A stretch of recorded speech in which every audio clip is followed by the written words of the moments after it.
Okay, we're going to get started, so let's everybody take your seats. We've got a few people that are missing, just they're late with traffic and different emergencies, so they're going to be coming in.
Check 1 2. Check 1 2. Yeah, we're give it another one. Check 1 2. Perfect.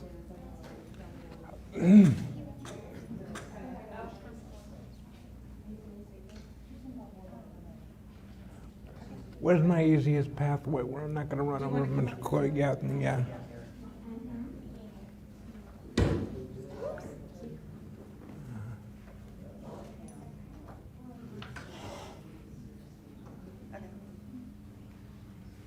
I'm getting there yet. Yeah.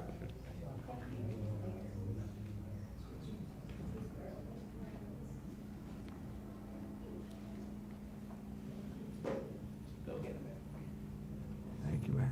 Thank you, sir. Well. Okay, so welcome everyone to Partners in Policy Making Alabama, Session 5.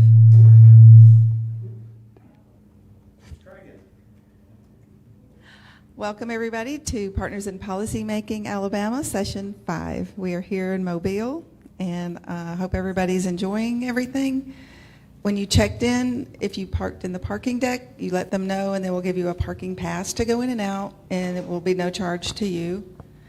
If you need to log on to the Wi-Fi here, log in as a guest, not conference. So look at that. And I guess that's about all for those kind of issues. I know you've all seen the agenda several times. We're going to have a great time with some legislative, everything Alabama. So you're going to learn a lot this weekend, a lot of interactive activities. So it'll be fun. And what else do we have?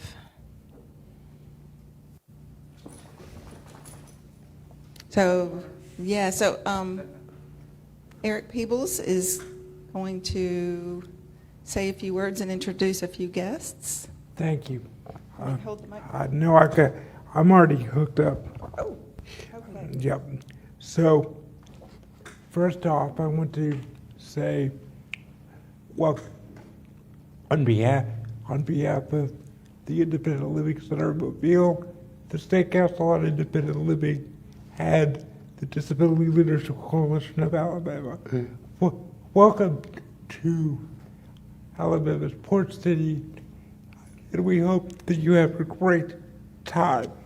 There is a flower festival going on this weekend, so in your off time, when Linda and Alan let you out of school, catch the pretty flowers and. Are they open until midnight?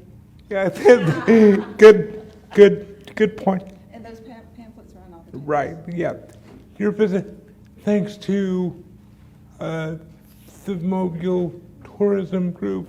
Is in Mobile. They've offered free magazines for everybody to look at for their entertainment when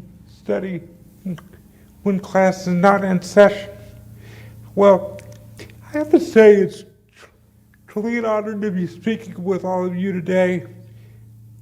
Why is that? Because groups such as the Partners Academies capture the essence of the empowerment concept on which our nation was founded. Thomas Jefferson articulated quite clearly that it is central to the maintenance of a functional democracy was the development of an educated populace. Knowledge is power, folks, and that's when Linda and Daryl and Colleen and all the people that you've heard from to this point have tried to instill within you is knowledge is power. Now, I could talk about all this rhetoric and beautiful, but that's my sidekick, Layla. This is her first time at a public speaking engagement with me, so she's a little bit nervous. But I could talk about all this rhetoric, but the question really is, how do we translate this 18th century stuff into something that we can apply to contemporary society to meet the needs of our diverse culture? There have been several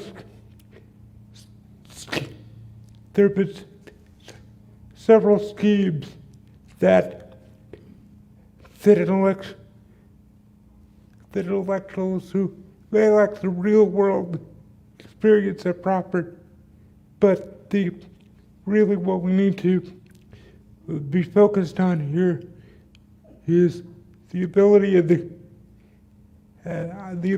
our generation to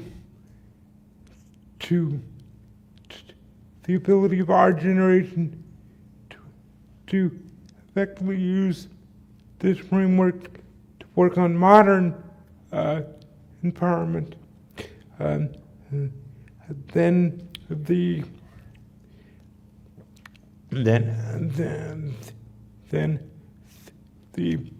It's academies such as this really started to become vogue.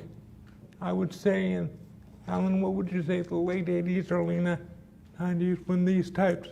1987 is when it got kicked off. Right. So, yeah, in the late 80s, early 90s is when these types of things started to come in real vogue, and this is really a wonderful. This is really a wonderful. Yeah, it's climbing up here. This is really a wonderful model that we've had here, and so what we really need to look at the definition of empowerment. Empowered people then are those who possess the skills to meet a desire and end, and are inspired to reach it. People with disabilities in America have historically been one of the smallest yet most vocal lobbies. But the thing we need to remember here is hollow calls for change are calls not made. Words need to be followed by action, and with action comes responsibility. As far as you know, if we're looking at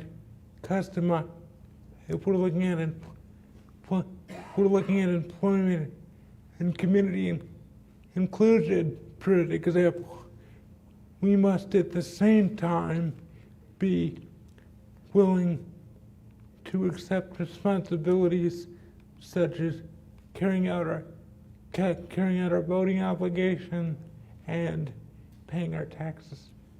and paying it forward through the rest of the system. So my note to you as you move forward through this weekend is this.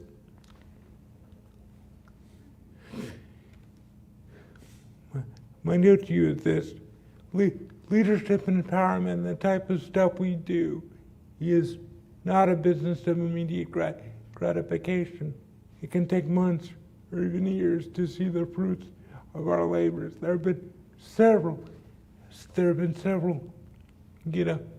instances of this throughout modern disability advocacy.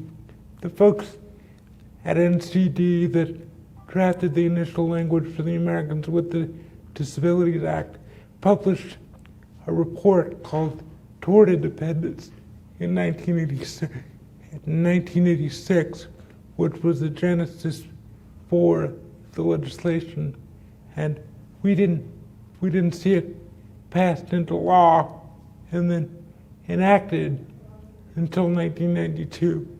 So things that's the point, that it's not a business of immediate gratification, but the things we have to remember is every action you take as an advocate has the potential to affect one human life and provide someone with the greater opportunity to achieve his or her American dream. Finally, we must recall that all people, regardless of race, creed, or disability alike, have the ability to dream. It is this one wonderful mosaic which serves as a basis for meaningful change.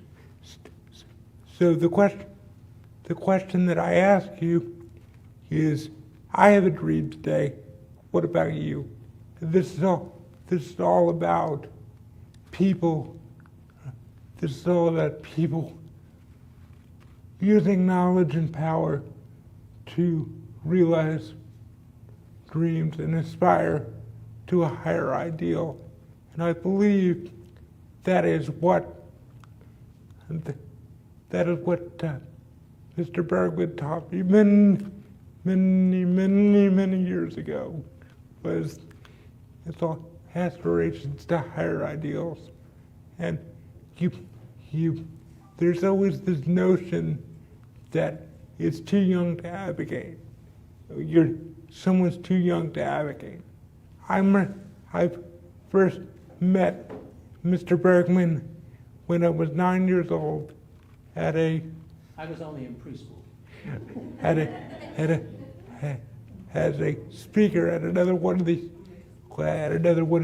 very earliest partners events in New York, and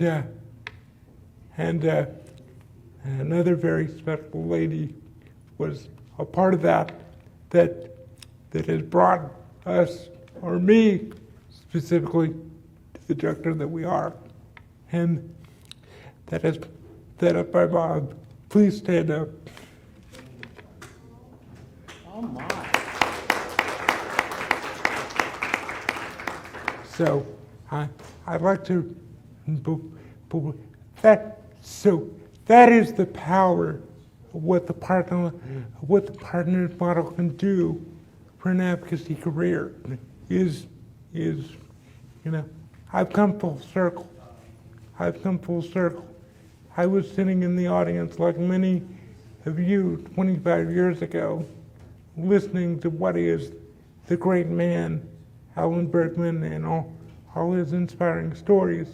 Now I have the honor to co-present with him this weekend, and it is truly an honor. And Linda didn't say this, or I might have said this to you when we had our brief interactions back in November, is that I'm now the executive director of the Independent Living Center here in Mobile. And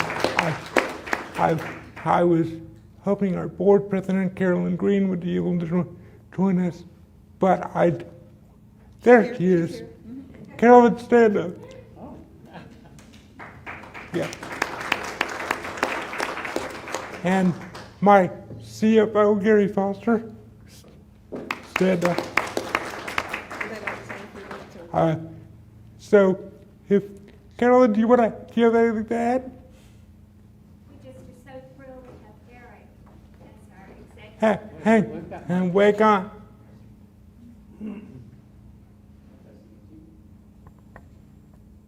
Testing 1, 2, testing. There you go. We are just so thrilled to have Eric as our executive director of the Independent Living Center here in Mobile. He, when we saw that he had applied for this position, he had responded, my heart just jumped for joy because Eric understands. He's a true advocate. He's lived it, and we are blessed to have him. And we're all blessed to be here to advocate for people with disabilities. Thank you. Thank you, Carolyn. I really appreciate you folks. And what Ms. Green won't tell you, she was one of the original partners classes here in Alabama in the early 90s. So she understands what this mission is all about too. Thank you again very much, and I will be around helping to co-facilitate a lot of the stuff over the weekend. So if you have any questions or just want to say hi, step up. Thank you very much.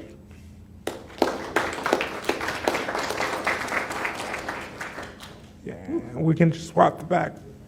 I'm going to go ahead and take the mic. Yep, and thank you. Nice job. Thank you, buddy. Silence all your cell phones. Just a reminder. Thank you, Dr. Peters. Let's give Eric another hand, because, Eric has done a great job. Love working with Eric.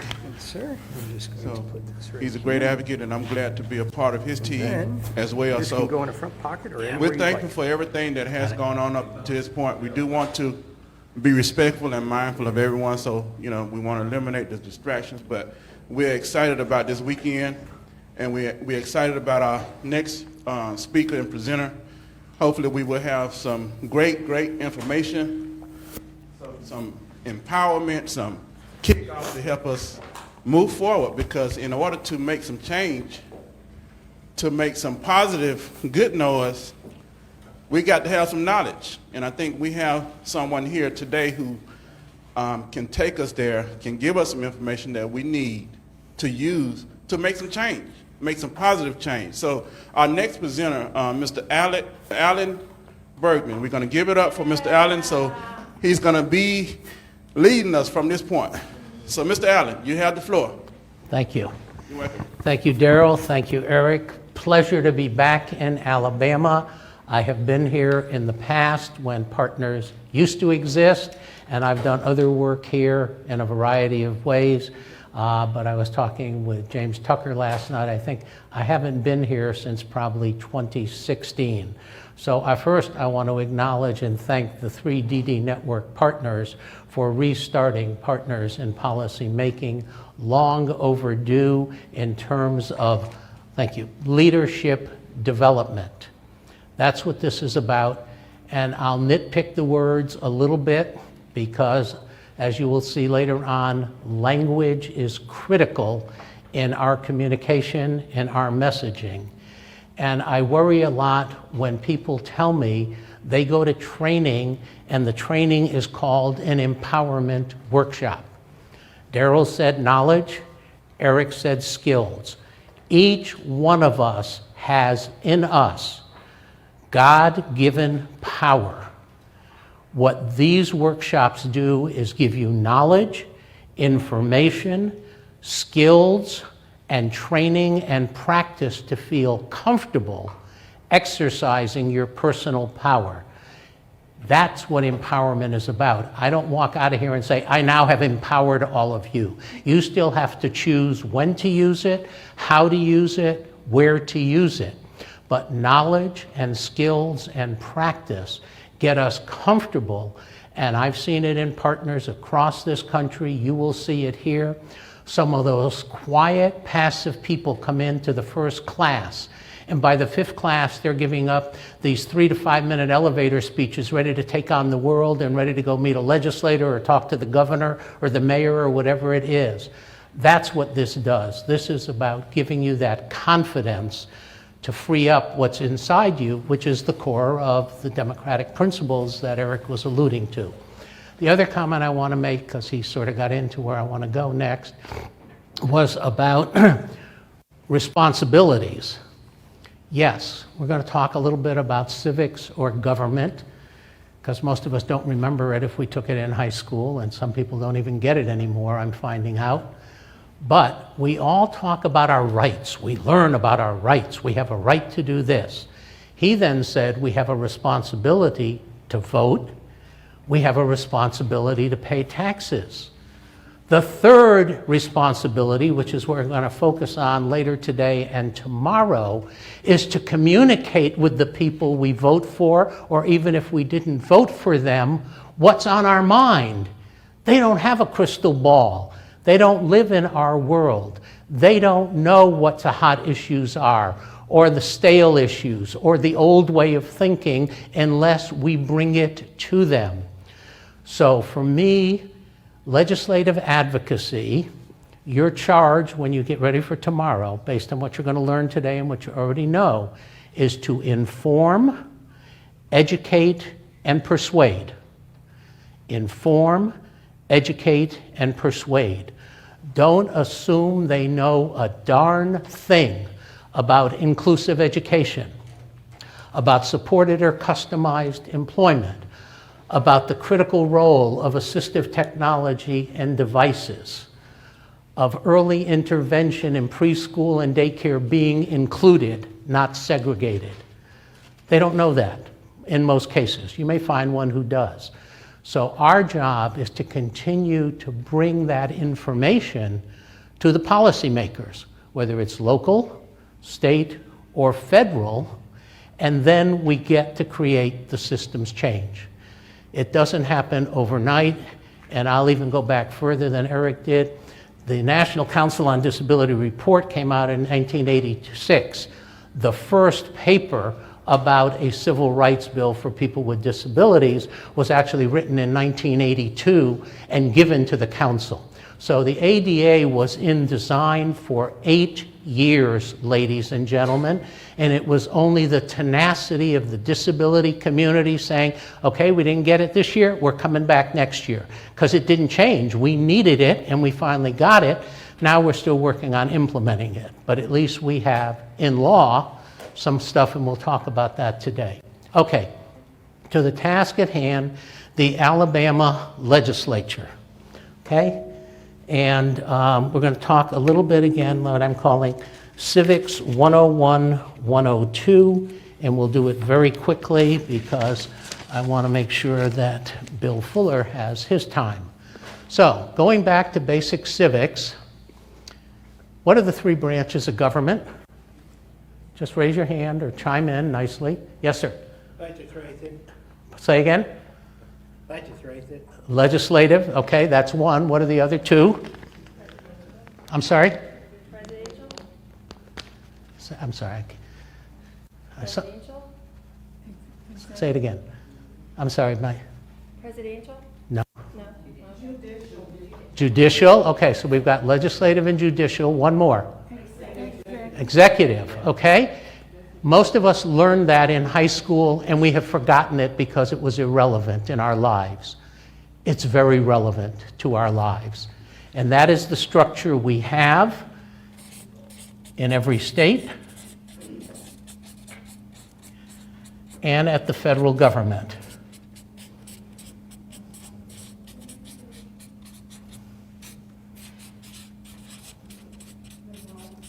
Okay, what's the job of the legislative branch? What do they do? Anybody, just raise your hand, come on. Why do we have a legislature? Why do we have a Congress? What's their job? Can you use the mic? Can we pass it around?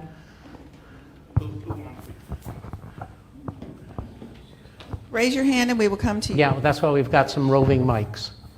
No? This table had some answers coming out. So what's the answer? What do the three branches do? Is that the question? What What does the legislature do? What's their job? Bills, laws? Bills, laws? Yeah, pass bills and laws. What else? Represent the people. Yeah, well, hopefully. If You well, know what? At this time, we don't know what they're representing. okay, but again, as I said before, they don't know what you want if you don't tell them. And most of us think it's a waste of our time. I'm afraid they won't listen and whatever. If you don't get anything else by the time we finish tomorrow, your voice makes a difference just like your vote makes a difference. And if you ignore it, then we need to look in the mirror and say, what did I not do to help move this agenda? Okay? Oh, there's more? I'm sorry. What? Same answer. Okay. So bills and laws, what else? Very important, one other thing they do that Mr. Fuller will be sharing with us, I'm sure. Come on. Folks, they pass a budget every year. Whether it's the state budget or the federal budget, they pass the budget. That's a very important legislative function. We all think that the executive branch is in charge. No. The executive branch executes the budget, just what the term applies. That's why we have the term, Eric is the executive director. He implements the policies of the board of directors within certain kind of policy parameters and whatever, but that's the framework, and that's what he does. That's what the executive branch does at the state level. That's what they do at the federal level. The executive implements the legislation. And part of the executive branch is not only do they take the law, but they often write what to interpret the law or prescribe it. Come on.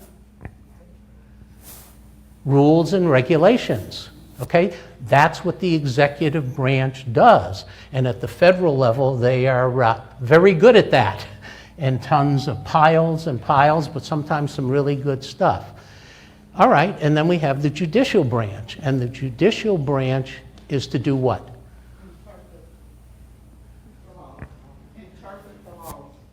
Interpret the law, or make sure that the law is being followed if people think it's not being followed. Right. And again, we have court systems in every state. We have the Supreme Court. We have federal district courts. We have appellate courts. Those are our three fundamental pillars of the structure of our democratic society. We have to be comfortable with them. We can be sarcastic about it. We can be negative about it. But at the end of the day, each one of us has a responsibility to do our part to get the agenda done that we want to get done, because it's a big agenda. The other thing I want you to think about, which we'll talk about this afternoon and tomorrow, is think about policies, think about rules, think about court decisions. They all reflect values. There is rarely a law that you could read that doesn't reflect some value. It may not be your value. We know that values change. Again, I'm going to be factual. I'm not taking sides. But if you're watching what's happening in Texas now, Roe v. Wade and the abortion issues have been overturned by the Texas legislature, and I read this morning affirmed by the Texas Supreme Court, so that abortion is now illegal in the state of Texas. Some of you may like that, some of you may not, okay? But the issue is, it's never guaranteed. Values change, principles change. That's why we must always be vigilant. I'm sure when you heard Colleen Wick in the history, you saw the ebb and the flow of how history has changed. And sometimes we're here, and then we're back down here, and we're up here. Guess what? We got to keep paying attention. Advocacy means eternal vigilance, I'm sorry to tell you. I wish there was an easy way out. In addition to all my professional work, some of you know this, but I'm Dina's dad and Mindy's stepdad, so I'm with you 24/7, have been for lots of years, and I'll share some interesting anecdotes about their life and how we have told the system to put it someplace else because it doesn't apply, and they've succeeded. So we'll talk about that as well. Okay, so that's our 3 branches, and again, very important to remember values. And that's what we're going to be talking about in terms of what are our values and what is the message that we're going to give to legislators when we meet with them. Okay, again, real quick, the Alabama legislature has 2 branches. What's it called? What are the 2 branches of the legislature? Come on. House of Representatives, I heard somebody say. And what's the other one? Senate. Okay. Okay. And generally speaking, there is a, I guess what do I want to call it? A belief that the Senate is the higher chamber. I'm sure Mr. Fuller will have some comments about that, but that's in the general literature. Okay? All right, so in Alabama, you have a House and you have a Senate. And again, you can go to the Alabama legislature website. It is extremely well done, in my opinion, and has lots and lots of useful information. But just real quickly, how many members of the Alabama Senate? Anybody know? 140. Senate, not the House. Oh, Senate. Senate. Smaller number. 35. Relatively small. Okay? Okay. There you go. And how many members in the Alabama House of Representatives? No? Closer. 105, 3 times as many. Okay? Which means that one House member represents 47,850 citizens or constituents. What percentage vote, though? Do all those people vote? Probably not. Okay? Your vote can make a difference. I don't know about in your history recently, but in a number of states recently, state legislative races have been won or lost by less than 500 votes. Okay? That's not a lot. If you got out and you got all your friends and your allies to vote for or against a particular candidate. So the voting issue, as Eric pointed out, is critical, and then once they're there, they have a job to do. What is the top dog called, the head of the Senate? What's the title? Anybody? Okay. President or President pro tem, because technically the president is the lieutenant governor, just as in the US Senate, it's the vice president. Okay, what is the head person or the leader called in the House of Representatives? Come on. Speaker, thank you. Okay, also true at the federal level. Those people are elected by the majority party, and you had a major shift in this state in 2010. According to reading the website, for the first time, I think, since 1864, Alabama went Republican. Senate, House, and governor. Okay? Again, that's a fact. Not a criticism, not an, just it is what it is, and that's what's in control today. In fact, the numbers are pretty powerful here. Let me just put them up for you. If you don't know, right now, the Republicans hold the Senate 27-8, and they hold the House 77-4. to 28. Okay? They've got a super majority in both chambers. Okay? Just important to know that. Your sessions last how long? 1 year at a time. And they're very prescriptive. Each year is a little bit different, but basically they have 35 working days out of 105 calendar days. So they don't spend a lot of time, January to March, April, maybe occasionally into May, and then they're out of session, which gives you 6 or 7 months to visit with them at home and inform and educate them about the issues of concern. They don't give up their authority and their position just because they're not in session. And you don't have to go to Montgomery to help bring them up to speed. It's nice if you can, all right? So very important. And then they all have committees. And the people in charge get to send the bills. Where do bills come from? How do they happen? This is true everywhere. People advocate for it. People advocate. Colby? People make them. People bring ideas to a legislator? Yes. Anybody can do that. An organization can do that. A trade association can do that. A corporation can do that. Departments and divisions can do that. Anybody can bring an idea or a concept for a bill to an elected official. That's true in every state, and that's true in the United States Congress.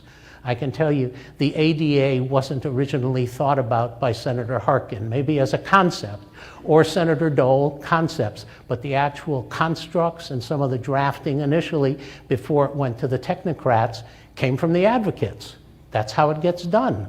And you've got a great example we'll talk about later in this state going on right now. So then bills can go to committees.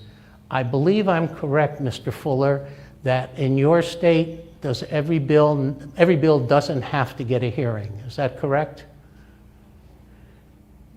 It's not required to get a hearing, but you can request a public hearing on any bill. It really depends on, and we'll talk about this in a minute, but the skill and energy of the sponsor of the bill. Okay. To make sure that there's enough information and awareness about the bill. We'll talk about sponsorship a little later, but Yeah. the every standing committee chair has a responsibility to accommodate the public and set a public hearing Okay. on any bill, particularly around the budget process. We'll talk about that. Right, okay, thank you. In some states, it's actually in rule that every bill must get public hearing and to get notice, but it's not required in all states, okay?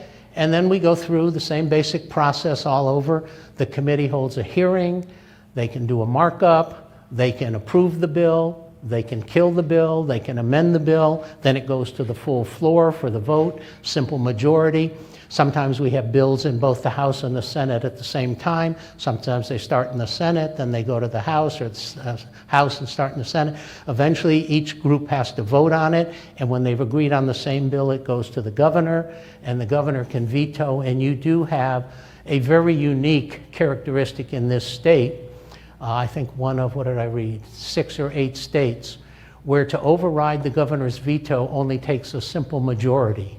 In most states, it takes a 2/3 vote of the legislature, okay? So it's much tougher for a governor to be successful in vetoing a bill.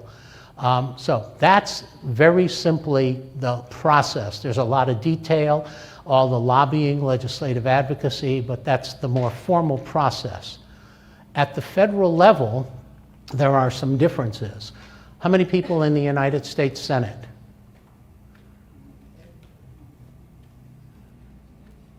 Somebody? 100, I heard, yes. 2 per state, and that's fixed and it's not changing, okay? How many members in the United States House of Representatives? Oh, somebody who said it? 435, good for you. That number is also fixed, and every 10 years when we get a new census, guess what happens?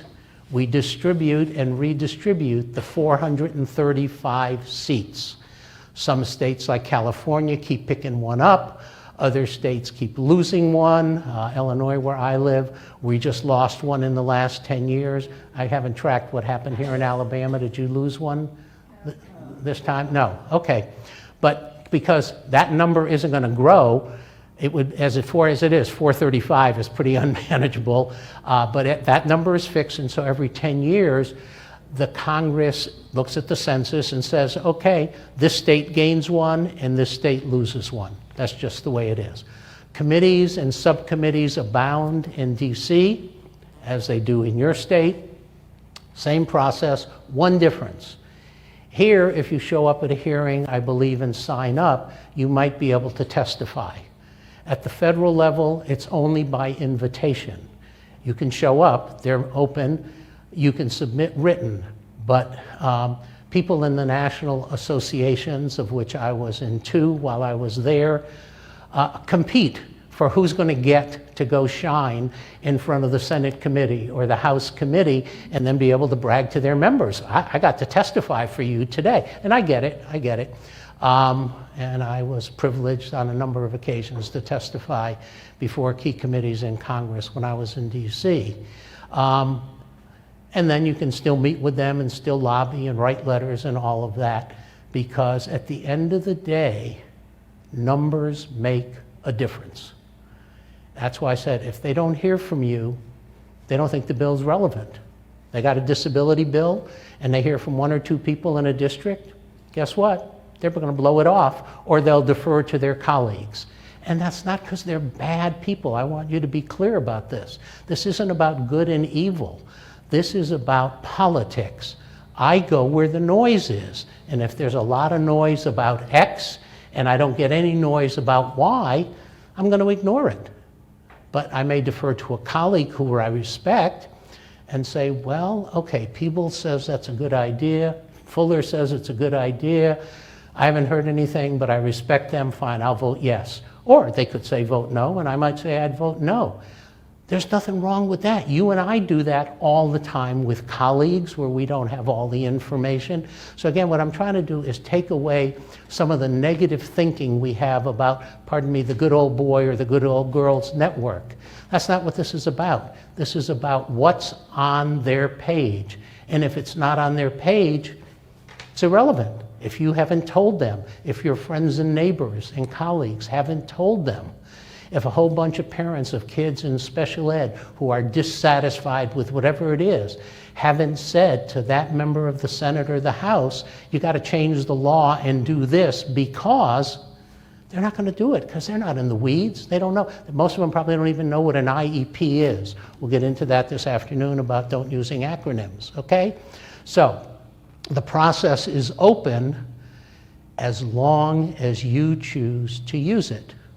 And that's really the core of our civics in this country and in your state and in every other state. And unfortunately, most of us have gotten very cynical, either about the politics or all the money. Well, here's what I say about the money. I'm not denying it. The PAC or the corporation still only controls so many votes. Numbers count. Your letters count. Your meetings count. People care how many of their voters are involved in this kind of stuff. So, we're right about on time too. So any questions basically about the basic, I'll call it civics 101, 102, legislative process, your role and responsibility as citizens and as voters to be active participants in it, even if you never go to the state capitol. Yes? So you mentioned that. Can you give her the mic, Bill? You mentioned that. Whoops. I'll get there. You mentioned that at the federal level it was by invite only. I'm just curious who sends out those invites and how does that process start? Well, it's done by committee and the committee staff. They'll sort of think about maybe who from a national organization that's been leading the cause they want. And usually they try to get a balance. So usually it's 6 witnesses at a federal bill hearing. 3 in favor, 3 opposed is usually how it's done. And if they have a constituent who's really been involved in this, they will invite that constituent in to come. So it really varies. It's up to the members on that committee, the chair of the committee, his or her staff. It really is.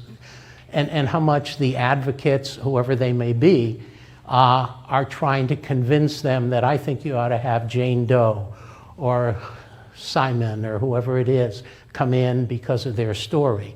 Sometimes you can influence it and sometimes you can't. I'll give you an example later where a woman named Dr. Chris Button and I influenced a major hearing that changed the entire Rehab Act in 1992. But we'll get to that a little bit later. That's not typical. Typically, they decide what kind of representation they want. They may then ask, do you want somebody from your organization in DC or from a state or from my state to come in? We usually like to get somebody from their state because that's one of their voters. I lived in Maryland. I wasn't going to be voting for Senator Harkin in Iowa. I could lobby him well or that kind of thing. So that's the other trick, is trying, is there a constituent in their state or in the House side in their district that could really make a difference on this issue? Persuade them to invite them in. Generally speaking, the organization is going to have to pay their travel. Congress doesn't pay for travel. Interesting. Yeah, but that's the way it's always been, because otherwise think about what a circus it would be. So it's 6 people, the hearings are open, and you can certainly submit written. You can go visit with the members before or after the hearing, but in the hearing itself, it's a very structured process. So that's very different. One other thing, I said every state has a House and a Senate. Does everybody know that there's one state that does not? It's called unicameral. This other structure is called bicameral, C-A-M-E-R-A-L. One state doesn't have a House and a Senate. No? Somebody said it, I heard it. Nebraska. Yes. Thank you, thank you. Nebraska only has a Senate, okay? And that's the way it's always been. So if you move to Nebraska, things will be a little bit different. Any other state, the basic process we've just discussed will be about the same, with its own nuances, and committee names are different and all that kind of stuff. All right, I think I've laid the foundation of the basic structure. And are you introducing Mr. Fuller, Darrell? All right. Well, we do thank Mr. Allen for that history. You know, it's exciting, and as I mentioned to you all before, this is a unique class. So we're going to set the stage for our next class. So we try to get people who can really educate and give us knowledge. And our next presenter is going to talk a little bit about the landscape of our legislature. And he has a large volume of knowledge. So, Mr. Bill Fuller, the floor is in your hand. I'm Bill Fuller. I'm gonna stand right here if that's all right. They told me to look at the camera, but I'm sort of shy, you know, and so I won't do that. I am. All of you have heard, I'm sure, have seen summer baseball camps for young people where they bring in an old celebrity player to teach you how to bat. Right? Well, I'm your batting coach this afternoon. I'm going to focus on Montgomery. I'm going to focus on your Alabama legislature. I'm not going to talk about Congress. I don't get up there. I have enough to do in Montgomery. I'm here in my capacity as executive director of your Disability Leadership Coalition of Alabama. James Tucker and I and a few other people put this group together a few years ago, and frankly, Dr. Peoples is my board chairman and Sister Russo is my vice chairman and my bosses, but they will tell you quickly that I'm hard to discipline and a little bit unfiltered sometimes when I talk about the legislature, but that's because I spent 5 terms in the Alabama House. And I had the great adventure of being the chairman of the Ways and Means Committee that is responsible for both the education budget and the general fund budget. And after that, had the honor of serving on 2 governors' cabinets. But I have covered, on behalf of the Disability Coalition and the Public Affairs Research Council in Birmingham, every single session of the Alabama legislature since then. And I'm there's so much on my heart I want to tell you. You see that we called it the treacherous landscape of the Alabama legislature in your program, and it is that. But first and foremost, I need to say that I'm not here to discourage you in any way. But over the next few minutes, I want to talk about some topics that are not really sugar-coated for you. I'm going to have to deal with the nitty-gritty, if that's all right with you. Because the lawmaking process, the budget process in Alabama is a lot like making sausage. You've probably all heard that parable. The two things you should never see made, laws in Montgomery and sausage. And so let me stress this. I am here to talk with you. I'm not here to talk to you. And so I'm going to hit a few highlights, mostly opinions, from my about almost 40 years in this process. But I really want to answer your questions or talk with you about your level of understanding of this process. How many of you know, and I'm going to emulate Alan here and just ask one or two quick questions, and I'm going to warn you now, I'm not going to give you the legislative website unless you've already found it, because it's all in there.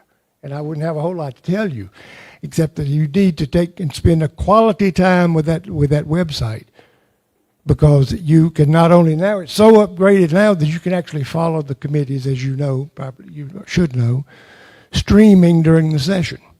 The committees, the floor action, all of that, you can track bills, you can read bills, you can know the members, you can develop your own personal or group strategy as you want to. But yes.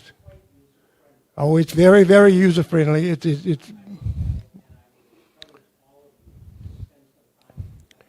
Well, it's an astonishing website. Yeah, we didn't have that when I was there. That's how old I am. But now we're able to use that in an effective way. And I encourage you, particularly, and I'm going to get too far, I'm going to get off our subject, but particularly since we're on the website, as to the live streaming of the process. Certainly you can watch floor debates if you keep up with the calendars. There are 900 bills in this current session, 900. In the House and Senate. How many of you knew that the legislature is in session this week? Some of you did. Some of you did. Yesterday, the legislature meets on Tuesdays and Thursdays, and on Wednesdays are committee meetings and committee hearings. The calendars are posted in the House a day or two ahead of time. In the Senate, it's always mysterious because the Senate Rules Committee only decides on the calendar each day. Another subject for another day. But again, I'm here to talk with you. So be thinking about hard, tough questions. The only other question, I'm going to do a little pop quiz around the room and ask you who your House member and who your senator is. I'm going to assume that most of you here are from the Montgomery area. I mean the Mobile area. All over. Good. I'm glad to know that. I didn't have an actual roll call list, but be thinking about your delegation. You're at home. If you don't go away from here with anything else this afternoon from me, let me just tell you this. Remember, the majority of decisions that legislators make are not made during the session. These decisions are made back home in the districts. And that is why you and others that are so committed as warriors to advocacy have a tremendous opportunity to constantly communicate year-round with your members on specific issues. And we'll go a little bit into what that needs to look like when you are in touch with them. But the website, and even old coots like me can give you a lot of information about the process. The website can give you about 90% of what you need. The other 10% is what I want us to focus on this afternoon, and that is the personalities and the motivations of the members. If you don't know your member, and I don't mean just by sitting by them in church or seeing them at the grocery store. I mean know a profile of your members. Then your communication will not be as effective as it can be. So one of my missions here today is to urge you to take a deep look at knowing which members you're counting on for which specific topic. It needs to be said right here that while there are 900 bills in the 30 committees of the House and Senate, a fairly complex process, the heart of the legislative process itself in Alabama will fall down. Are the two state budgets in Alabama. Now I'm going to say it, but I'm going to assume you know that the Alabama Constitution requires the Alabama legislature to enact balanced budgets. There is no deficit spending in Alabama. We have an education trust fund budget. The sales income tax that all of us pay go into the education trust fund, and there's an education budget for every level of school, university, college, pre-K, early intervention. All the education functions are on that side. When the legislature finishes its session in less than 2 weeks, it's almost over, they will have enacted, in cooperation with the governor who submits a draft budget, the largest education budget in the history of the state, $8.1 billion for public education, which includes, well, I'll come back to that, which includes not only the education function, but some very important crossover functions. The Department of Mental Health, for example, is in the education budget and is also in the state general fund budget. Now, the general fund budget that they will finish up probably week after next has already passed the Senate. It's in the House committee, maybe on the House calendar Tuesday. The general fund budget pays for all the other functions, prisons, troopers, mental health. Medicaid is 1/3 of the general fund budget. So the general fund budget at $2.3 billion is substantial. But inside the budget bills, brothers and sisters, are the moral decisions that this state makes. How much money is spent on early intervention? How much money is spent at mental health? How much money is appropriated to stabilize the Medicaid trust fund? All of those are life and death issues, amen? We would agree that the budgets, I think we can agree, that the budgets are the heart and soul of the process. Yes, there are other bills that need to be considered, but if you focus on the budget process itself, and that's just the background that I was blessed to have the chairmanship of the budget committees, but those committees have now split. They have 4 different budget committees. There's a Senate Education Budget Committee, comprised of 15 members. I'm not going to go into a lot of names because you can look that up on the website, and we'll talk about that maybe some more in a minute. But there's a Senate Education Budget Committee. There's the Senate General Fund Budget Committee. Very powerful chairman, 15 members on each one. And then in the House, there's a House Education Budget Committee and a House General Fund Budget Committee. But the chairs of those 2 committees work directly with the governor and her finance director to submit a proposed education budget and a proposed general fund budget at the outset of the session. Now, take it from me as a former chairman, the governor's budget is received by the legislature, but then the sausage grinding starts, because then you have an opportunity to make changes. And most of the time, there's a fair amount of goodwill between the governor's finance people and the governor's office, particularly in the Ivey administration, and the legislature. But what the governor submits is not necessarily what the legislature ultimately enacts. But the general fund budget and the education budget that all of you have stakes in are bills themselves and have to go through the entire process and signed as an act of the legislature by the governor at the conclusion of every session. One of the budgets that I sponsored, one of the general fund budgets, was actually vetoed by a former governor because I insisted on having the CHIPS Children's Health Insurance Program in the budget, and that governor did not like that. It vetoed the general fund. We came back and overrode him. Praise God, we did. But he was a nut. But that was a long time ago. Nevertheless, let me pause here. Oh, one more thing. Well, I better say this. Alan told you, and I've tried to emphasize that there are, at least in the legislative process, two branches. That there's the House, 105 members, the Senate of 35 members, 140. All of them, and every constitutional office in the state is on the ballot in 2022. This is an election year, so just wake up. We just have to wake up and be sure that the issues that we're as disability advocates are interested in are brought to the forefront in these local campaigns. Now, this will not surprise you. Here two shocking, and I hope not disheartening facts. Less than a third of the House is running for re-election.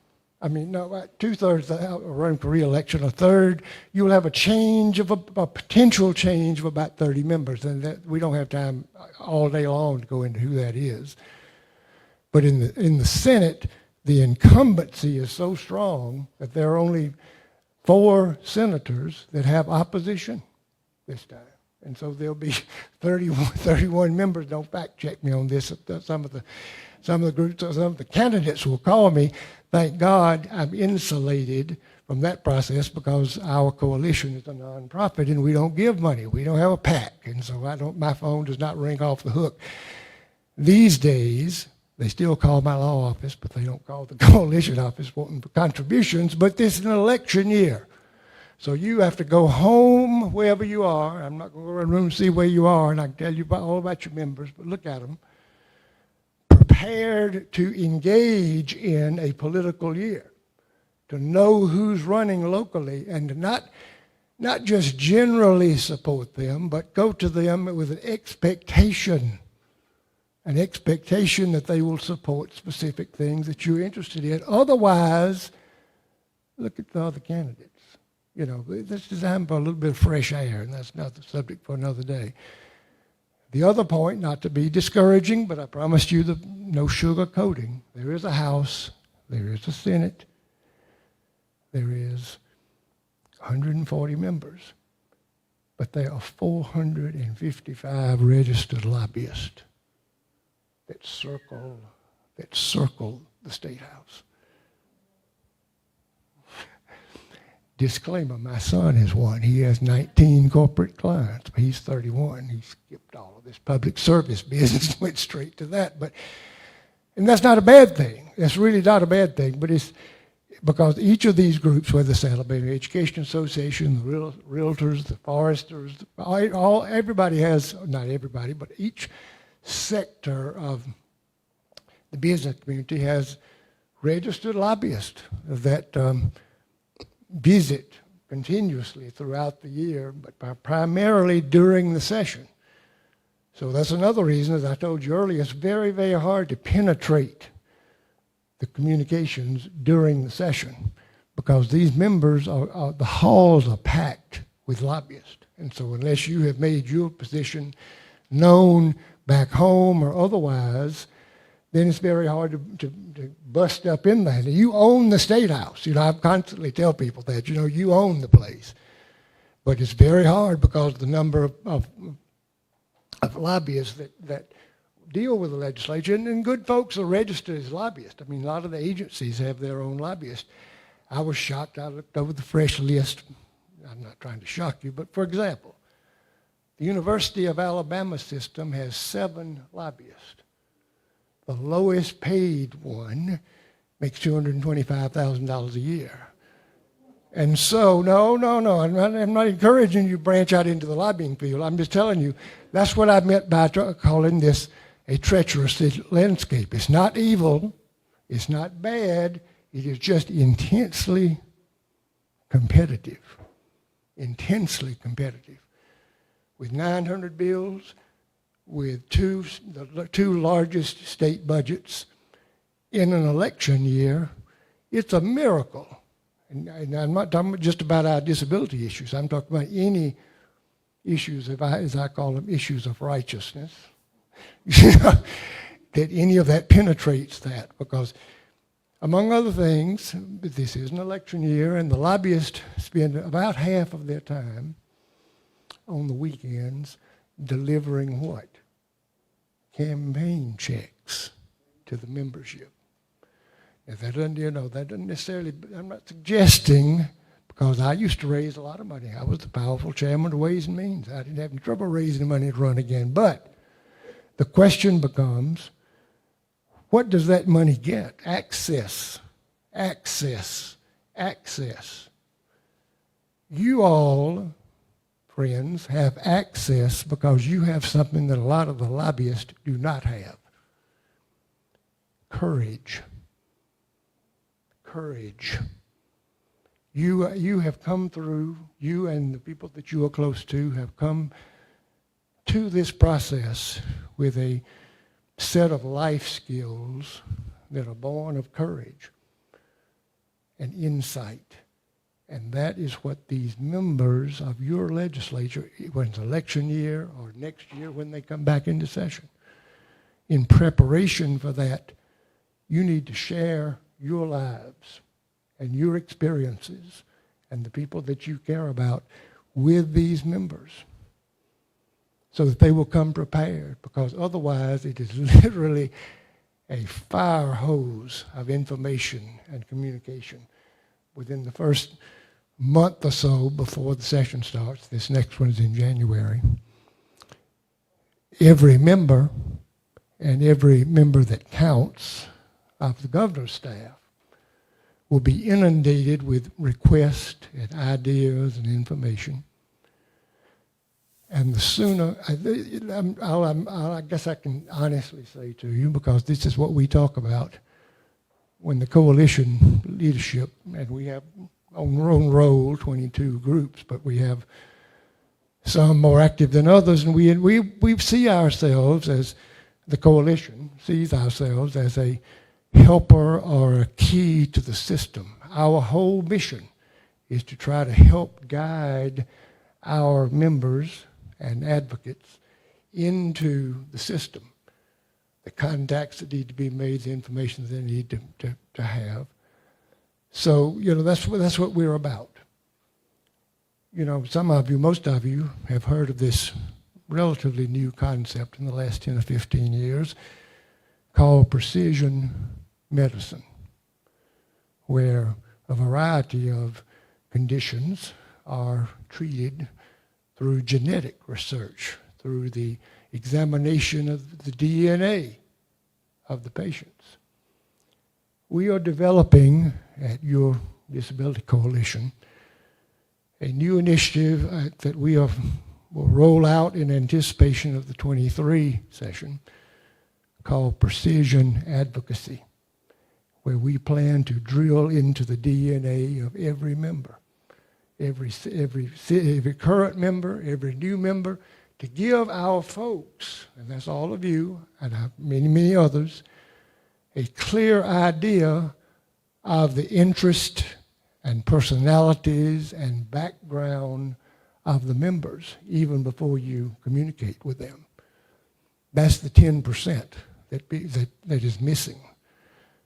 The system is political in that the two parties now, the Republican supermajority and the Democratic Party, constantly have friction, not so much over bills as over process and profile, but the communication, as Alan stressed, is not effective. I'm telling you this. It's just not effective unless you know who you're talking to, unless you know the members that you're seeing, not just in your district, but it's fine if you can communicate with other members that are not in your district, but build the foundation of the house at home, okay?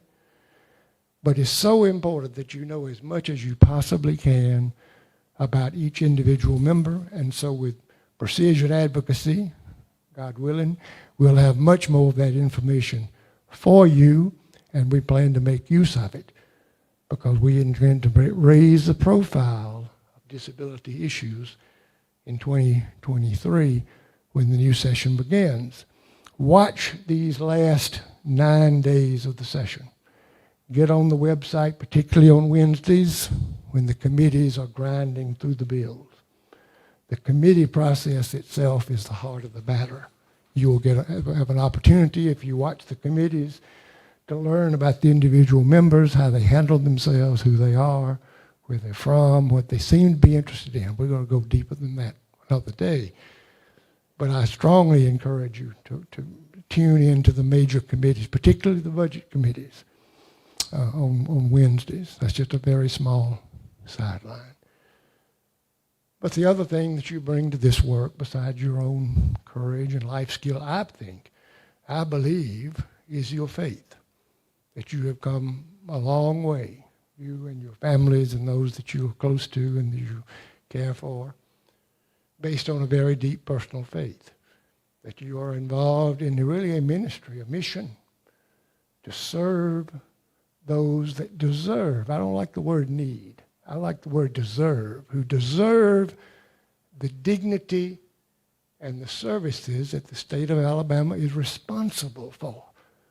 The legislature, as far as I'm concerned, are trustees. They are your trustees, and you can treat them with respect. And you must treat them with respect, but they're not the Wizard of Oz. They're not the Wizard of Oz, as some would like to be. But nevertheless, I digress, as I often do. I hadn't been in the courtroom in a year or two. Just because your faith has strengthened you, and you're involved in a mission that is close to the heart of God. I believe that. One of my favorite writers that many of you cherish as well, Thomas Merton, says, God's friends are called to be citizens of a heavenly city, to transcend earthly political boundaries and to become agents of transformation in history.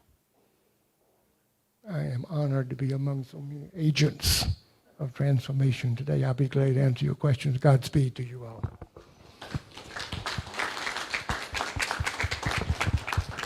Questions? Questions for Mr. Fuller?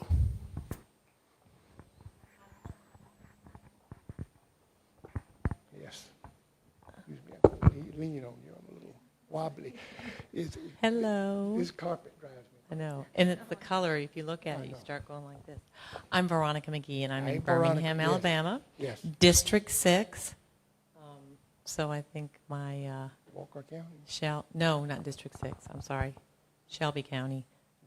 Ooh, District 6. Yeah, am I right? Okay, I would have been Right. very embarrassed if I would have said the No, wrong one. don't be. No, don't be. This is not a pop quiz back there. In fact, I have a cheat. And our trustee. You can look at the website, and again, I encourage you to do so. But if anybody is nervous about, I have a little cheat sheet here. I got my little cheat sheet. There we are. Go ahead with your question. I'm so sorry. But some have turned over. Some have quit. Some have died. There's a funeral today. Go. I'm so sorry.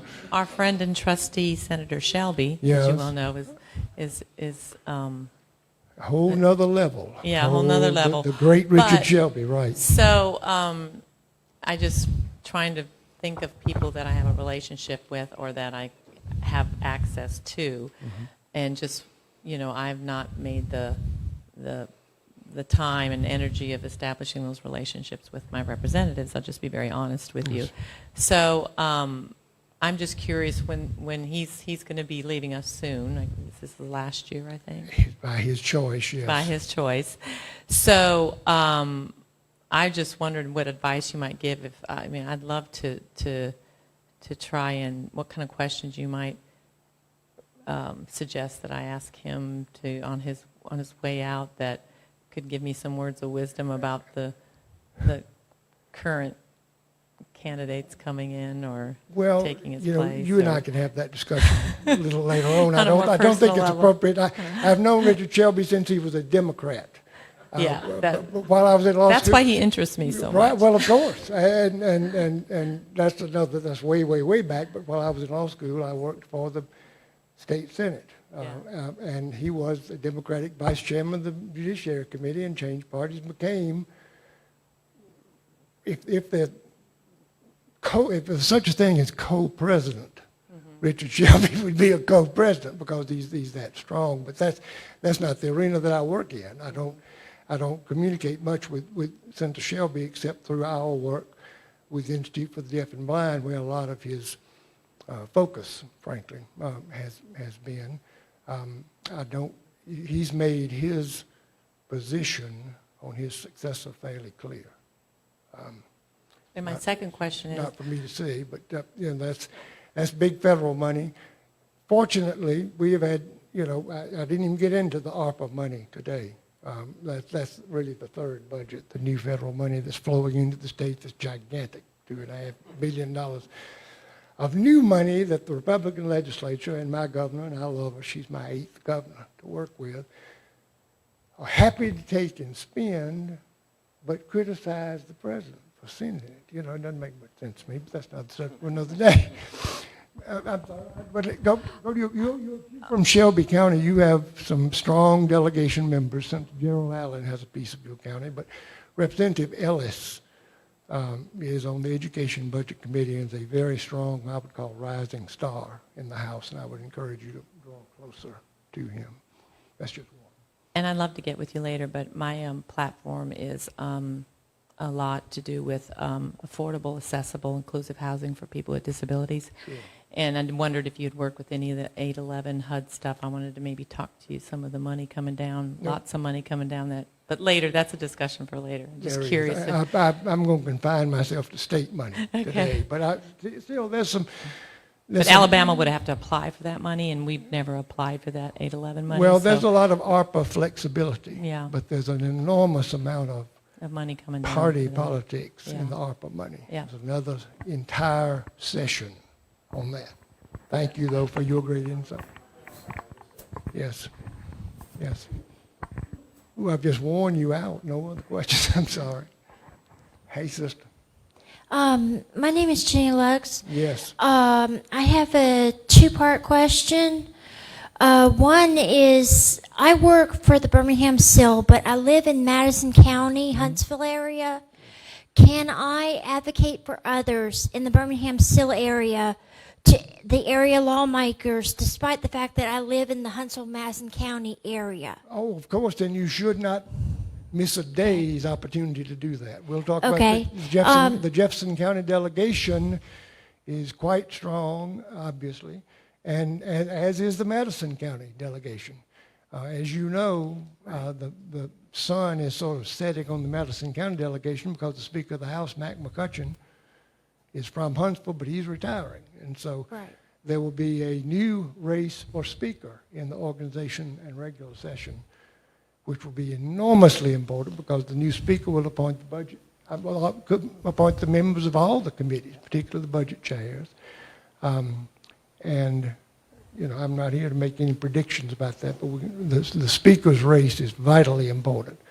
The Lieutenant Governor's race in the Senate side is unopposed.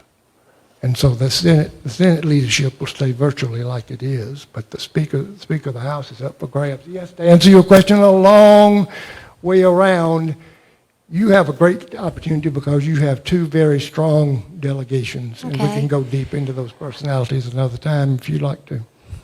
I was also wondering, though, how do you get registered as a lobbyist? Well, I am not one at this point, but the Alabama Ethics Commission, Okay. which is where the documentation is. Okay. The difference between my role as an analyst for all of our coalition and as legislative advisor stops at where the lobbyists pick up, which is direct request to members for votes, for moving bills. Our job is to create is to point out the opportunities for advocacy that exist. And we've done a pretty good job of that, but we stop short of being a lobbyist because, among other reasons, we are exempt from being badgered year-round for campaign money. But at the same time, my role is limited, but up to the point of asking. So that's where we trigger grassroots contacts and preparation for those calls and those meetings is crucial. Letters are fine, emails are fine. Every member gets thousands of them. Personal insight is the key. And you have two big delegations that you could talk all day about. Yes. Thank you. You're welcome. You can go to the Alabama Ethics Commission and sign up if you need to. I don't think you need to. You can still be a citizen advocate without being a lobbyist. Any more questions? Good, all right. Bless you all. Thank you and your great adventure of advocacy. Thank you.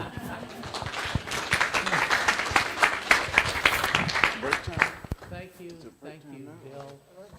I hope you appreciate the insider perspective that you have just been given. It's one thing for those of us who are on the outside and work a lot with the people on the inside, but Bill lived and breathed on the floor. He chaired Budget Committee. He knows the ins and the outs of the politics, if you will, of how things get done or don't get done. But he made a point that I made earlier, and I'm going to make it again later today. All of you need to establish a personal relationship at a very minimum with your state rep and your state senator, and I would add at the federal level, your congressional rep and your 2 U.S. senators. They need to know who you are, and it doesn't stop with one meeting or 2 meetings or 1 phone call or 1 letter. The word I used is relationship. As Bill pointed out, and he must have been reading my notes, you have an election year this year. If there is a candidate that you really support or like, get involved in their campaign. It doesn't mean money. They depend on people calling phone banks, particularly if they've got a contest going on. They need people to pass out their brochures and leaflets at the shopping centers, wherever it is, okay? In my experience, he can tell me if different. I've done this with and without money sometimes for people that I care about as Alan Bergman's citizen, not wearing many of my professional hats. You get access. You get preferential access. It doesn't mean they'll do what you want every time, but they know you made a significant contribution to their election or re-election. And again, that's not patronizing. That's the real world. You help me, I will try to help you. We all do that every day in our families. So I want you to not taint it. Don't look at it as bad, because it's not. And in these cases where you've got primaries coming up, I think what I read here is May 24th are the primaries, and the runoff dates are June 21st if there's a primary. Go home, find out what's going on. Meet these people. If there's somebody who's already there or with a little bit of conversation can become interested and supportive of a value-based disability citizen inclusion agenda, how can I help you get elected, Mr. Fuller? What could I do for you? I'd like to see you there and know we could count on you. Okay? Nothing wrong with that. That's perfectly legitimate, it's legal, and it's not political in any kind of partisan sense, because as you'll see, we've had heroes over the years on both sides of the aisle. And we've had enemies on both sides of the aisle. Okay? Our stuff is not partisan. But again, getting to know them, and you have a unique feature here. All of your senators and reps, if I read the website correctly, are 4-year terms. So is that right? Okay, so they're going to be in office after this November for 4 years. You got 4 years to cultivate that relationship, or 2 years to get it going, and then the last 2 years to start moving some stuff. So take advantage of it, and as we said, they're out of session more than they're in session. If you can go to Montgomery, fine. Meet with them at home. Go to their office. Have a cup of coffee with them. They're real people. Most of them are, and they will, individually, groups. I know many families around this country where they've actually invited a legislator to come over their house and have coffee on a weekday or something with 3 or 4 other families or self-advocates, and it has been monumental. That 1 hour of information, personal face-to-face, and all of a sudden the aha bulbs go off because you're giving something they didn't know or something that they had a very different idea about. We'll talk about that again tonight based on, as Bill said, where did they grow up? How old are they? What they learned culturally. Okay, they're products of society just like the rest of us. in terms of what they know or they don't know. That's why I said our job, inform, educate, persuade, in that order. Okay. Yes, we had a question that came through when Dr. Fuller was Oh. speaking there. Dr. Fuller, Lisa Salter-Dickey says online, do you need repetition in presenting your wants and ideas, or is there a point to stop? I don't want to be considered a stalker.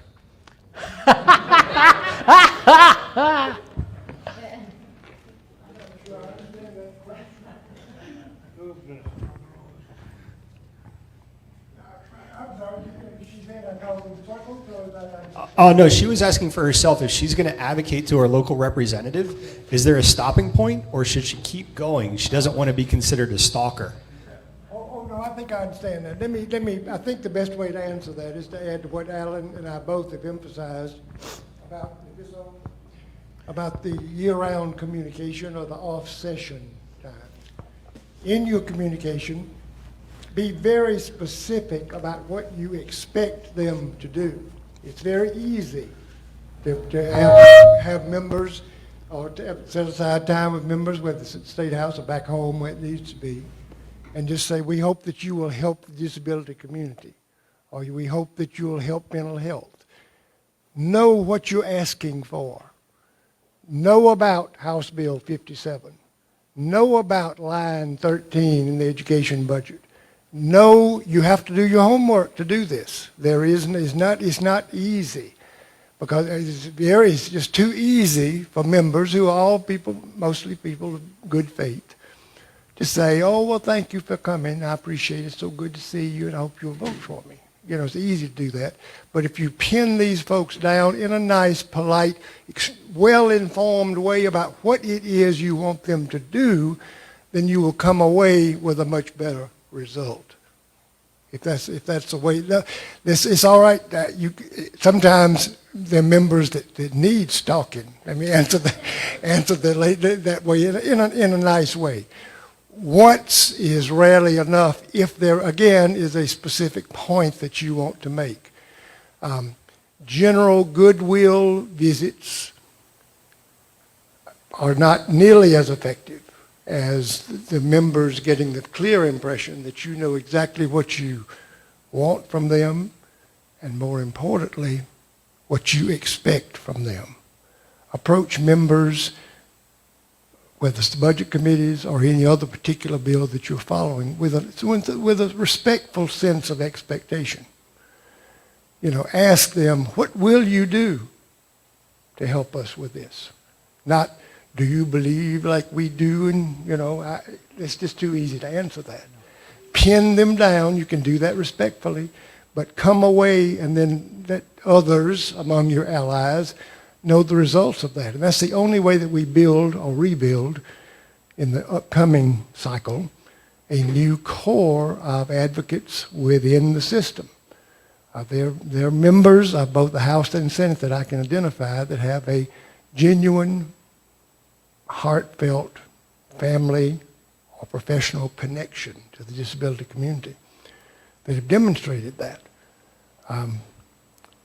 That's, again, more than I need to go into today, but that involves some of the races that are coming up that we need to highlight. But again, approach all of this communication, and I know you will respectfully, but extremely specific, and come away with a commitment to action, either to vote or to speak in committee or to meet a request that you have. So that's how I would say that you can't communicate, frankly, enough. It's all a matter of respect, tenacity, and good style. Thank you. Mm-hmm. And I would just echo what Doug said. If you come in once or twice and don't come back, what's my interpretation? You don't really give a damn. Okay, it was a nice thing, you did it once. Okay, follow through, consistency, persistence. As you heard Eric say, it took us basically 8 years to get the ADA passed. Did we walk away after the first year that we didn't get it? Did relationships get rebuilt? Did new members of the House come in or new members of the Senate at the federal level? Yes, and we started over again and people got to know them. So if our message is valid, and by the end of this weekend, I hope you're going to get real clear what the message is, then that message gets translated, as Bill said, and we'll talk about it in your practice. What is the ask? That's my terminology. What are you asking them to do? Vote for this bill. Put this in a line item. Vote against this bill. Amend this bill. Very specific, and why. It's not, I just want to talk to you about disability special education. Not relevant. We got this problem, and we need to have it done in this bill or this line item in the budget would help because it will do this, this, and this, and can we count on you to support that or amend it or whatever, and we'll get into it. But persistence is important. If you call me and I'm the legislator once or twice over a couple of months and I don't hear from you again, that was whimsical. It doesn't seem to really matter to you. Stalking may be a little bit pushing, but persistence, consistency tells me this is really important to you and I better pay attention, and hopefully you, 10 of 12 or 15 of your friends and colleagues in the district have also started to call me or write me, and all of a sudden I realize it's not just you, there's a group of people who care about this bill or this line item in the budget, and I better spend some time getting to be more familiar with it and be able to respond. So yes, consistency, persistent, stay on message, absolutely. That's what the paid lobbyists do. They have a message. They're not getting off it, or they may have 3 of them, but that's what they get paid to deliver. We're not being paid as citizen advocates. Stay on message. I have a question. I have a question. So a lot of times, we'll have that message and we'll have a group and we do like a form letter and share it with our group of friends. Is that, how do you look at the group letters that come in that are worded exactly the same, or should we tweak them a little bit? How does that look? Does it help the form letters, or do they look at it and go, throw them off the desk? That's a good question from my board vice chair, madam. Part of that, a big part of the answer to that really is it depends on the member. And I hate to be that general, but there are many who are more conscientious than others in terms of multiple messages on a single issue, whether it be letters or emails or whatever that is. A lot of the multiple communications, if I can call it that, are filtered by the committee clerks or by the secretaries or by the staff.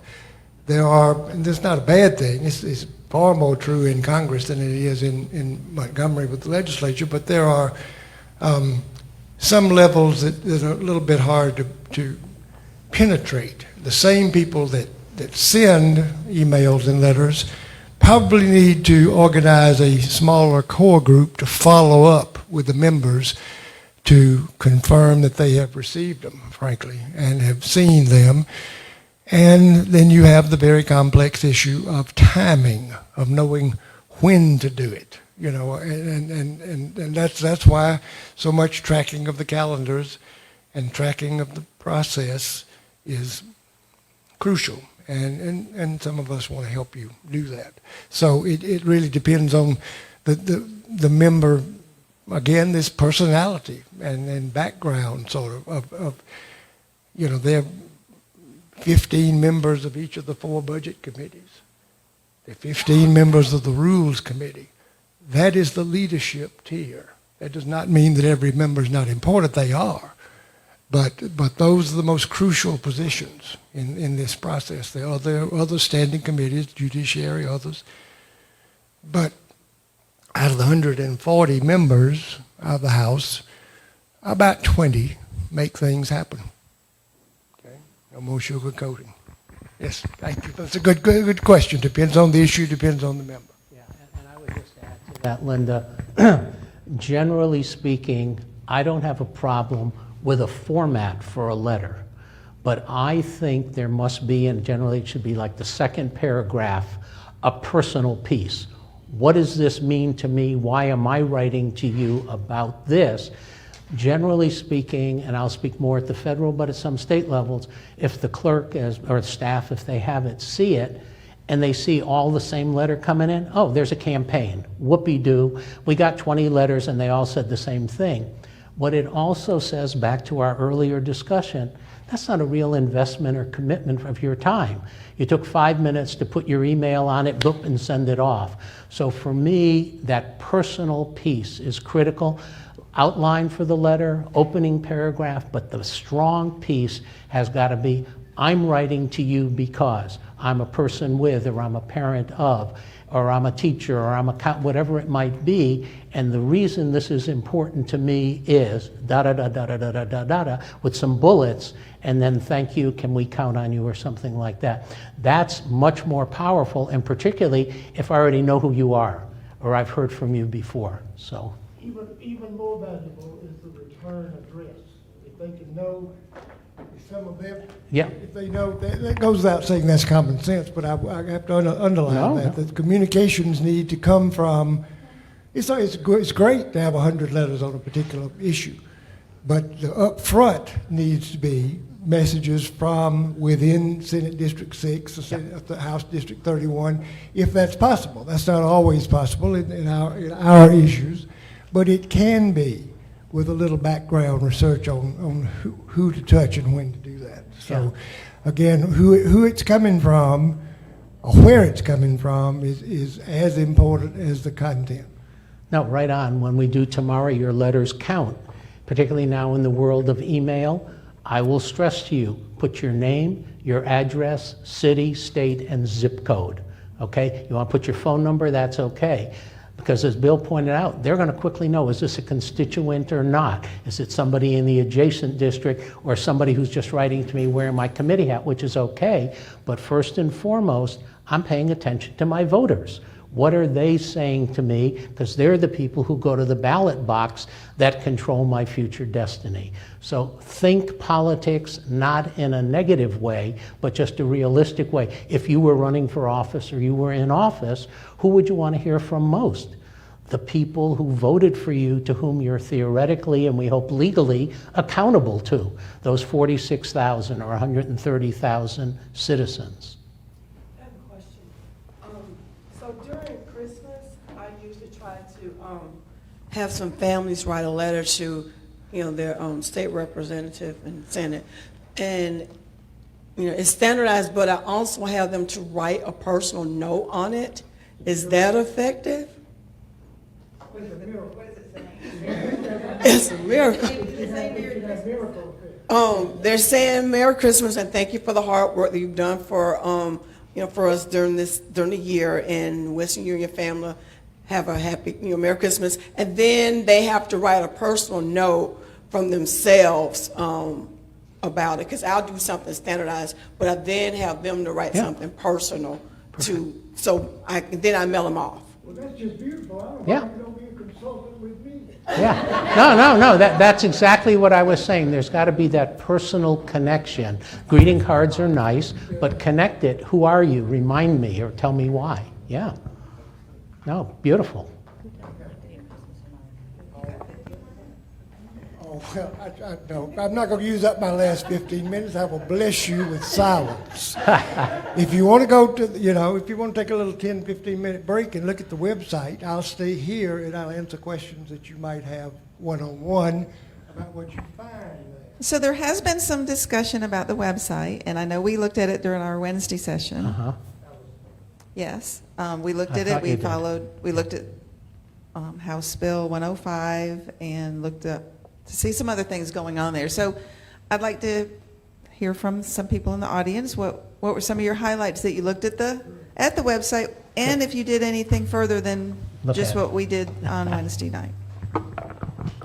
Well, this is just kind of following up what both of them said.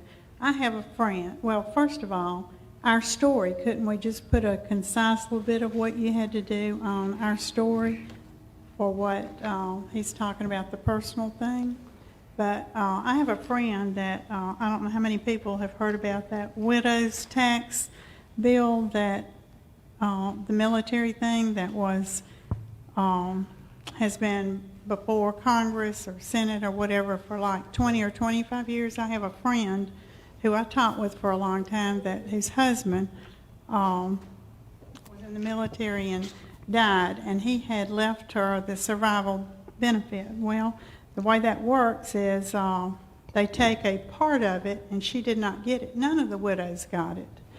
And so MOA, the military organization that looks out for the military widows, have been trying to get that repealed for years and years and years. Well, she didn't know about it until after we retired, and MOA contacted her. Anyway, she got involved. She went to Washington probably in the last 6 or 7 years. She's probably been 10, 12 times. She got involved with other people. And I mean, every time I would turn around, she's going back to Washington. And I'm like, well, Kathy, nothing seems to be happening. She says, I don't care. She says, this is not right. She said, I'm in a pretty good position because I teach and I've got retirement. And said, my husband put other things beside, but she said, a lot of these widows have children, and said they're barely making it every month. And said their husbands paid for them to get this full beneficiary amount. So she's like, I'm just in this. She said, it's hurting my heart, and I'm doing it. And I said, well, aren't they going to get tired of you? Because she would walk the halls of the White House and Capitol. And I said, well, you know, she would name the people that she was seeing. She knew all of them by name. And I'm like, they're going to get tired of you coming. And she says, I really don't care. But she said, I'm telling you, she said, one thing I figured out, what he said was, she said, I started with the secretaries, the people that are their people in the office, and said, you know, they kind of blew me off, but she said, here I was again. She said, eventually they got to know my name. Do you know right now she can call any one of them? She's got their home phone numbers, and she can call them, and they know who she is. They talk to her. She goes up there. She has lunch. She got that bill passed. She got that thing passed. Now, it wasn't just her. It was all this group of people, but she was one of the main people. She went on TV several times. She was in the newspaper. I mean, I'm sincerely proud of her, but it says exactly what you're saying. Well, thank you. That's a beautiful example. She was on a mission. She was clear why she was doing what she was doing and was not going to be deterred. She said she would not take no for an She wasn't going to take no. It took how many? 7 years, you said? It was at least 7. Okay. In the scope of life, 7 years is a big chunk, but it's not huge, okay? The impact that work that she did and some of her peers, I suspect, is monumental, not only for those who are already in that category, but all the people coming after.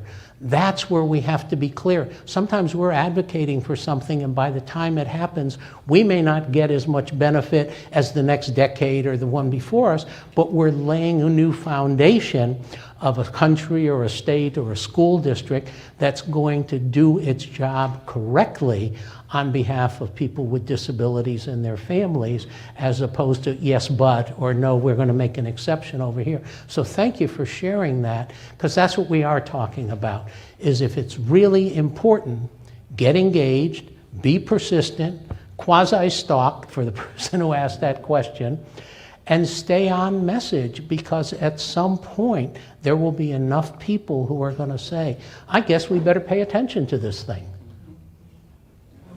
Thank you. Thank you.